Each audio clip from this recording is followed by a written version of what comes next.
ප්‍රහාරය පිටිපස්සේ ක්‍රියාකාරී වුණ කණ්ඩායම් තුනක් ඉන්නවා. පළවෙනි කණ්ඩායම මේ බෝම්බ இந்த தாக்குதலின் பின்னணியில் செயற்பட்ட 3 குழுக்களை நாம் அறிவோம். முதலாவது குழு குண்டுகளை தயாரித்து அதனை எடுத்து வந்து தேவாலயங்கள் மற்றும் உணவகங்களில் வெடிக்கச் செய்து உயிரிழந்தவர்கள். இரண்டாவது குழுவினர் இந்த விடயத்தை முன்கூட்டியே அறிந்தும் அதனை தடுப்பதற்கு போதிய அளவு அவகாசம் இருந்தும் அதனை தடுக்க தவறிய நாட்டின் உயர் பதவிகளை வகித்த ஜனாதிபதி முதல் இறுதி அதிகாரி வரையிலான உத்தியோகத்தர்களும் போலீஸ் பாதுகாப்பு பிரிவுகளின் அதிகாரிகளும் அமைச்சுக்களின் உயர் அதிகாரிகளும் இது தொடர்பாக நன்கு அறிந்திருந்தும் அதனை தடுப்பதற்கு ஒரு துளி அளவேனும் முயற்சி எடுக்காதவர்கள் மற்றும் அந்த குழுவினர் அதற்கு சமமாக இந்த மரணங்களுக்கான பொறுப்பை ஏற்க வேண்டும். அவர்கள் கையை கழுவிவிட முடியாது. அவர்கள் அந்த தரப்பைச் சேர்ந்தவர்கள் என்பதற்காக அவர்கள் தமது கரங்களை தூய்மையானது என கூற முடியாது. ஜனாதிபதி ஆணைக்குழு அறிக்கைகளில் தெளிவாகவே அவர்களது பெயர்கள் எழுதப்பட்டுள்ளன. அவர்கள் இன்று இந்த நாட்டில் முக்கிய பதவிகளை வகிப்பவர்களாக இருக்க முடியும்.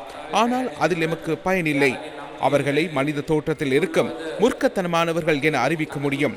மூன்றாவது தரப்பினர் இந்த தாக்குதலுடன் தொடர்புடைய பயங்கரவாத குழுவுடன் தொடர்புகளை பேணி ரகசியமான முறையில் சில திட்டங்களை வகுத்து இந்த தாக்குதலுக்கு உதவிய, இந்த தாக்குதலுக்கு தேவையான பல்வேறு வசதிகளை செய்து கொடுத்த புலனாய்வு பிரிவின் ஒரு சில அதிகாரிகள் மற்றும் பயங்கரவாதிகளுடன் கொடுக்கல் வாங்கல் செய்த அனைவரையும் இந்த குழுவில் போட முடியும். சித்திரை புத்தாண்டிற்கு விடுமுறையில் சென்றவர்கள் தமது கைகளை கழுவிவிட முடியாது. இவர்களை பாதுகாப்பதற்கு ஏதேனும் ஒரு தரப்பினர் நாட்டில் முயற்சித்தால் அவர்களும் இதற்கு பொறுப்பு கூற வேண்டிய தரப்பினராக மாறுவார்கள் என்பதை கூற வேண்டும். இந்த தாக்குதலுக்கு ஒத்துழைப்பு வழங்கிய அநேகமானவர்களை மறைப்பதற்கு முயற்சிக்கின்றார்களா? நாட்டின் ஆட்சியாளர்கள் சுயாதீன விசாரணைக்கு இடமளிப்பதில்லை. அதனை மறைத்து சிலரை பாதுகாப்பதற்கு இந்த நாட்டின் ஆட்சியாளர்கள், இன்று இருக்கும் ஆட்சியாளர்கள் செயற்படுகின்றமை மிகவும் தெளிவாக தெரிகின்றது. இல்லாவிட்டால் இத்தனை வருடங்கள் ஆகியும் இந்த தாக்குதல் தொடர்பாக நாம் இந்த அளவு குரல் கொடுத்தும் 2% பொருட்படுத்தாமல் நாட்டில் தற்போது இருக்கும் ஆட்சி அந்த தாக்குதலை மூடி மறைப்பதற்கு, அவர்களை பாதுகாப்பதற்கு முயற்சிக்கின்றது. ஏதேனும் ஒரு வகையில் ஆயர்களின் வாய்களை மூடுவதற்கே அவர்கள் முயற்சிக்கின்றனர். அதனை செய்ய முடியாது. தம்மை பாதுகாத்துக் கொள்ள முடியும் என அவர்கள் நினைப்பார்களாயின் அது ஒரு மூட நம்பிக்கையாகும். ஏதேனும் ஒரு நாளில் உண்மை அம்பலமாகும்.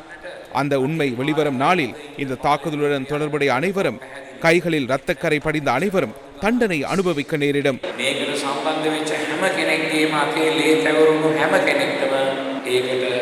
දඬුවම් විඳින්නට සිද්ධ වෙනවා.